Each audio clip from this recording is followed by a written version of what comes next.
दोस्तों, national highways authority of India ने मार्च 2025 तक देश में 23 नए एक्सप्रेसवेज बनाने का ऐलान किया है, जिसकी टोटल लंबाई 7800 किलोमीटर होगी एंड इसमें 3.3 लाख करोड़ रुपए खर्च होंगे। आपको बता दें, पिछले 9 सालों के अंदर भारत में 50,000 किलोमीटर की नेशनल हाईवेज ऑलरेडी बनाए जा चुके हैं। गवर्नमेंट पूरे देश के अंदर सड़कों का एक जाल बिछा रही है और नितिन गडकरी का एम है कि 2024 तक वो इंडिया के रोड्स को अमेरिका के रोड्स से भी बेहतर बना देंगे। साल 2019 से 2020 की बात करें तो गवर्नमेंट ने इन प्रोजेक्ट्स पर 83,000 करोड़ रुपए का बजट एलोकेट किया था। वहीं 2021 से 2022 में ये अमाउंट बढ़ाकर 1.18 लाख करोड़ रुपए कर दिया गया। आपको जानकर हैरानी होगी कि अभी हाल ही में अमरावती और अकोला के बीच NH53 पर मात्र 105 घंटे और 33 मिनट्स के अंदर इंडिया ने 75 किलोमीटर लंबा रोड बनाकर Guinness book of world record में अपना नाम दर्ज कर लिया है एंड इस साल देश को 5 नए एक्सप्रेसवेज भी मिलने वाले हैं। लेकिन सवाल ये आता है कि गवर्नमेंट और चीजों के कंपेयर में आखिर हाईवेज पर ही पैसे क्यों बहा रही है और इन नए एक्सप्रेसवे के सहारे कैसे हमारा भारत एक नई राह पर चल पड़ा है। आज की इस वीडियो में हम इसी चीज को समझने वाले हैं। दोस्तों, एक्सप्रेसवे सिर्फ हमारे ट्रैवलिंग टाइम को ही रिड्यूस नहीं करता, बल्कि इसका देश की इकोनॉमी में भी बहुत ही बड़ा योगदान है। क्या आपने कभी सोचा है कि दुनिया की बड़ी बड़ी कंपनीज जैसे एप्पल, टेस्ला, जनरल मोटर्स और नाइकी वगैरह का चाइना ही पहला पसंद क्यों है?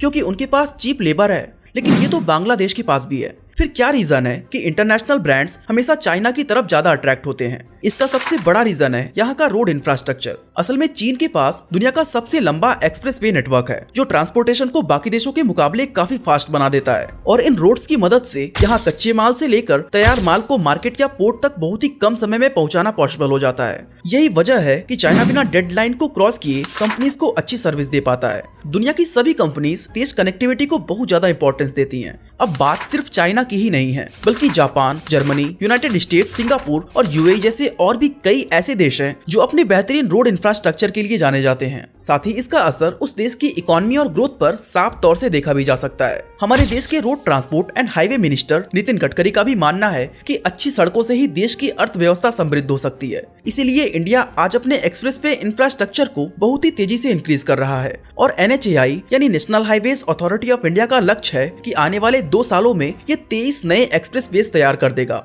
जिसके लिए करीब 3.5 लाख करोड़ रुपए का बजट तय किया गया है। अब इतनी बड़ी लागत से बनाए जा रहे इन एक्सप्रेसवेज का देश के इंफ्रास्ट्रक्चर पर क्या असर पड़ेगा और किस किस को इससे कितना फायदा होने वाला है, ये जानना भी हमारे लिए जरूरी है।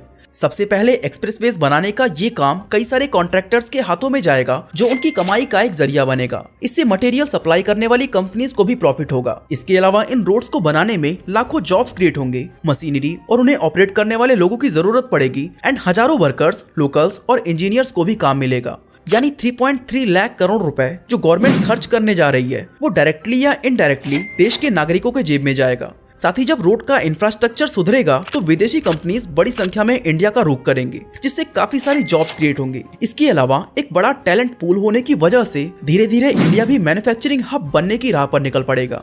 इन एक्सप्रेसवेज के बनने से देश के मेजर सिटीज जैसे सूरत, सोलापुर, सिलीगुड़ी, चेन्नई, बेंगलुरु, विजयवाड़ा, लखनऊ, रायपुर, खड़गपुर और कोटा जैसे शहर एक दूसरे से सीधे जुड़ जाएंगे, जिससे रिमोट लोकेशंस पर भी कनेक्टिविटी बढ़ेगी और कंपनीज दूर दराज के इलाकों में भी अपनी फैक्ट्री सेटअप करेंगी। बात सिर्फ कनेक्टिविटी की नहीं है, बल्कि इन एक्सप्रेसवेज पर ट्रैवल करने से फ्यूल कॉस्ट भी कम हो जाता है। क्योंकि अगर आप हाईवेज या डिस्ट्रिक्ट रोड पर अपनी गाड़ी चलाते हैं तो इसके कंपेयर में एक्सप्रेसवेज पर फ्यूल कंजप्शन ऑलमोस्ट 30 to 40% कम हो जाता है। नोएडा एक्सप्रेसवे पर की गई एक रिसर्च से साबित होता है कि इस रोड पर चलने वाली गाड़ियों के मुकाबले दिल्ली नोएडा को जोड़ने वाली सड़क पर फ्यूल का कंजप्शन लगभग 2 गुना ज्यादा होता है एंड इसकी सबसे बड़ी वजह है कंसिस्टेंट स्पीड। क्योंकि इन एक्सप्रेसवेज को ऐसा डिजाइन किया जाता है कि आप बिना रुके एक फिक्स स्पीड पर ड्राइविंग कर सके। साथ ही मोड़ या रुकावट कम होने से भी फ्यूल कम लगता है। देश में बनने वाले ये expressways fast and more efficient transportation provide करेंगे, जिससे ट्रेवल टाइम रिड्यूस होगा और ये बिजनेस की प्रोडक्टिविटी को बढ़ाएगा। इस मेगा प्रोजेक्ट के पूरा होने पर कार्गो का मूवमेंट भी तेज हो जाएगा। फिलहाल अभी की बात करें तो एक कार्गो को 400 किलोमीटर की दूरी कवर करने में 24 घंटे का समय लगता है, जो ग्लोबल स्टैंडर्ड से करीब 2 गुना ज्यादा टाइम है।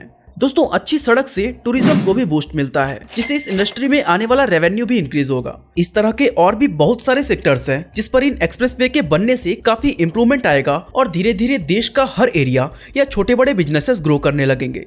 इन अदर वर्ड्स, इसका सीधा असर देश की इकोनॉमी पर ही पड़ने वाला है। अब यहाँ तक तो आपने समझ लिया कि एक्सप्रेसवे से किसको क्या फायदा होगा और ये देश की ग्रोथ में किस तरह से अपना योगदान देगा। लेकिन क्या आप जानते हैं कि इंडिया में कितने तरह के रोड्स होते हैं और उन्हें कंट्रोल कौन करता है, और एक्सप्रेसवेज इन सभी रोड्स से अलग कैसे है? दरअसल इंडिया के अंदर टोटल 4 तरह के रोड्स को देखा जा सकता है। सबसे पहले बात करते हैं विलेज रोड की। ये देश में 3.93 लाख किलोमीटर तक फैले हुए हैं। ये सड़कें ग्रामीण इलाकों को एक दूसरे से जोड़ने का काम करती हैं, जिनके किनारे पर प्रधानमंत्री ग्राम सड़क योजना लिखा हुआ होता है, और साथ ही आप इन सड़कों पर ऑरेंज कलर के माइलस्टोन भी देख सकते हैं। इसके बाद आते हैं डिस्ट्रिक्ट रोड, जो बेसिकली छोटे छोटे कस्बों और ग्रामीण इलाकों को डिस्ट्रिक्ट हेडक्वार्टर से जोड़ने का काम करते हैं। ये सड़कें विलेज रोड के मुकाबले थोड़ी ज्यादा चौड़ी होती हैं। अगर आप किसी सड़क से गुजर रहे हैं और उसके किनारे नीले या काले रंग का माइलस्टोन देखते हैं तो समझ जाइए कि आप डिस्ट्रिक्ट रोड पर सफर कर रहे हैं। इसके बाद आता है स्टेट हाईवेज, जो स्टेट की सीमा के अंदर ही फैला होता है। इन सड़कों को स्टेट गवर्नमेंट बनाती है, जो स्टेट के अंदर ही अलग अलग शहरों को आपस में जोड़ती है।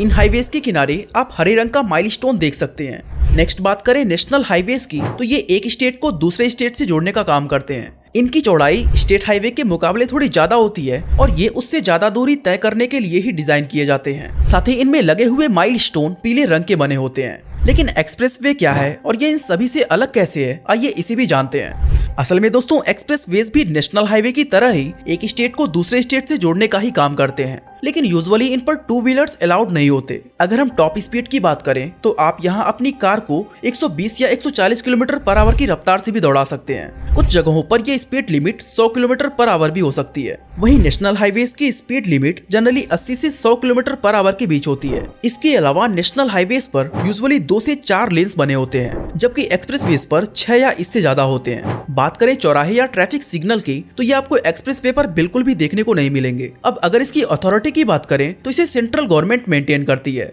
वैसे इस साल गवर्नमेंट देश के अंदर 12,500 किलोमीटर लंबे हाईवेज बनाने का प्लान कर रही है, जबकि साल 2021 से 2022 के बीच 10,457 किलोमीटर, 2020 से 2021 में 13,327 किलोमीटर और साल 2019 से 2020 के दौरान 10,237 किलोमीटर लंबे हाईवेज बनाए गए थे।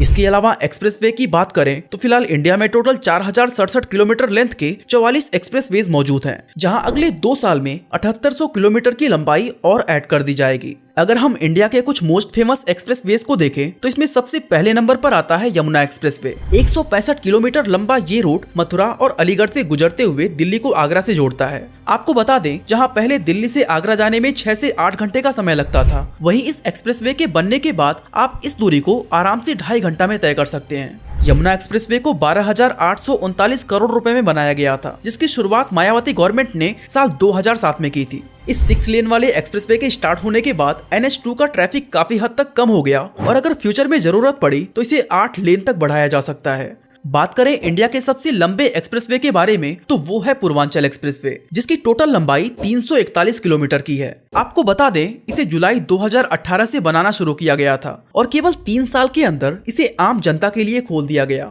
जिसके बाद गाजीपुर से लखनऊ तक का सफर केवल 3.5 घंटे में पूरा होने लगा, जिसमें पहले 7 से 8 घंटे का समय लग जाता था। इस एक्सप्रेसवे को बनाने में 22,496 करोड़ रुपए की लागत लगी, जिसने यूपी के ईस्टर्न साइड में विकास का एक नया दरवाजा खोल डाला। साथ ही ये बिहार को दिल्ली से जोड़ने के लिए भी एक कॉरिडोर के रूप में काम करता है। इसके अलावा आगरा लखनऊ एक्सप्रेसवे भी इंडिया के मोस्ट फेमस एक्सप्रेसवेज में से एक है, जिसे 36 महीनों में बनाकर पूरा किया गया था। आगरा लखनऊ एक्सप्रेसवे की टोटल लंबाई 302 किलोमीटर है, जिसे 11,527 करोड़ रुपए में बनाया गया था। ये उत्तर प्रदेश की राजधानी लखनऊ को पश्चिमी उत्तर प्रदेश के आगरा से जोड़ता है, जिससे दोनों शहरों के बीच का ट्रेवल टाइम 5.5 घंटे से घटकर केवल 3 घंटे रह गया। दोस्तों, देखा जाए तो पिछले कुछ सालों से इंडिया के रोड नेटवर्क का बहुत ही तेजी से विकास हो रहा है और फिलहाल ये दुनिया का तीसरा सबसे बड़ा रोड नेटवर्क है। वहीं अमेरिका और चीन इस मामले में फर्स्ट और सेकंड पोजीशन पर आते हैं। हालांकि नितिन गडकरी का कहना है कि वो देश की सड़कों को 2024 तक अमेरिका के बराबर कर देंगे और इसकी तैयारी काफी साल पहले ही शुरू हो चुकी है।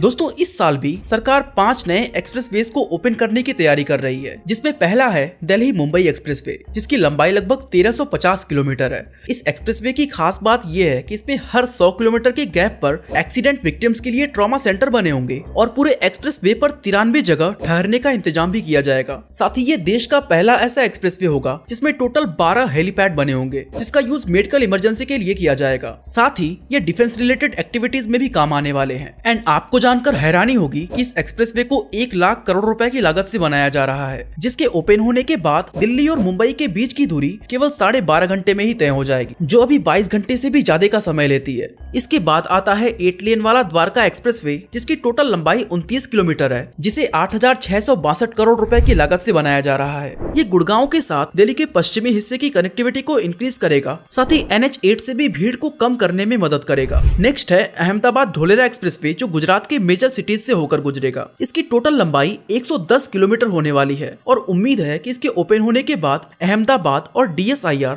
यानी department of scientific and industrial research के बीच का ट्रेवलिंग टाइम घटकर केवल 2 घंटे रह जाएगा। चौथा एक्सप्रेसवे जो इस साल कंप्लीट होने वाला है वो है मुंबई वडोदरा एक्सप्रेसवे, जिसकी लंबाई 379 किलोमीटर होगी और ये पश्चिमी भारत के 2 मेजर इकोनॉमिक सेंटर मुंबई और वडोदरा को जोड़ने का काम करेगा। इससे दोनों शहरों के बीच ट्रैवलिंग टाइम घटकर सिर्फ 6 घंटे हो जाएगी, जो अभी 8 से 10 घंटे के बीच में है। फिफ्थ है अमृतसर जामनगर एक्सप्रेसवे, जिसकी लंबाई लगभग 1257 किलोमीटर होगी, जो सितंबर 2023 तक तैयार हो सकता है। इसे एक स्ट्रेटेजिक एक्सप्रेसवे भी कहा जा रहा है, क्योंकि ये 3 ऑयल रिफाइनरीज और 2 थर्मल पावर प्लांट से होकर गुजरेगा। इसके खुलने के बाद अमृतसर और जामनगर के बीच का ट्रेवलिंग टाइम 26 घंटे से घटकर केवल 13 घंटे रह जाएगा। तो ये थे इस साल कंप्लीट होने वाले एक्सप्रेसवे के मेजर प्रोजेक्ट। बाकी अगले 2 साल में गवर्नमेंट वाराणसी कोलकाता एक्सप्रेसवे का उद्घाटन करने वाली है, जो 4 स्टेट्स यूपी, बिहार, झारखंड और पश्चिम बंगाल से होकर गुजरेगा और इसे बनाने में 28,500 करोड़ रुपए खर्च होंगे।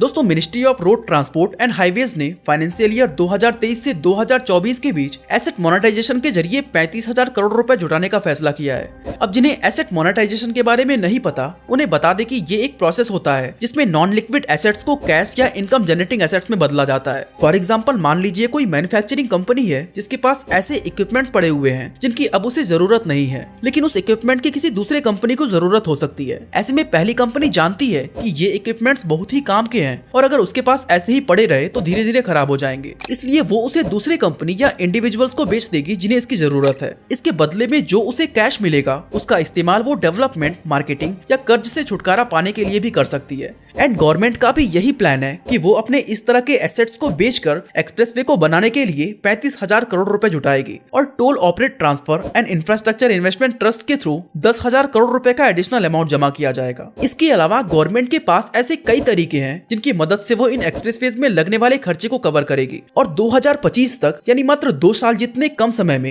इंडियन रोड इंफ्रास्ट्रक्चर को दुनिया के सबसे शक्तिशाली देशों जितना मजबूत बना देगी। वैसे दोस्तों, आपको क्या लगता है इन एक्सप्रेसवेज के बनने से हमारे इंडियन इकोनॉमी में कितना बड़ा चेंज आएगा? हमें कमेंट बॉक्स में जरूर बताएं। इसी तरह अगर आप जानना चाहते हैं कि क्यों चाइनीज स्टार्टअप इंडिया के कंपेयर में इतनी तेजी से ग्रो करती हैं, तो आई बटन पे क्लिक करके वीडियो को देख सकते हैं। बाकी आज के लिए बस इतना ही।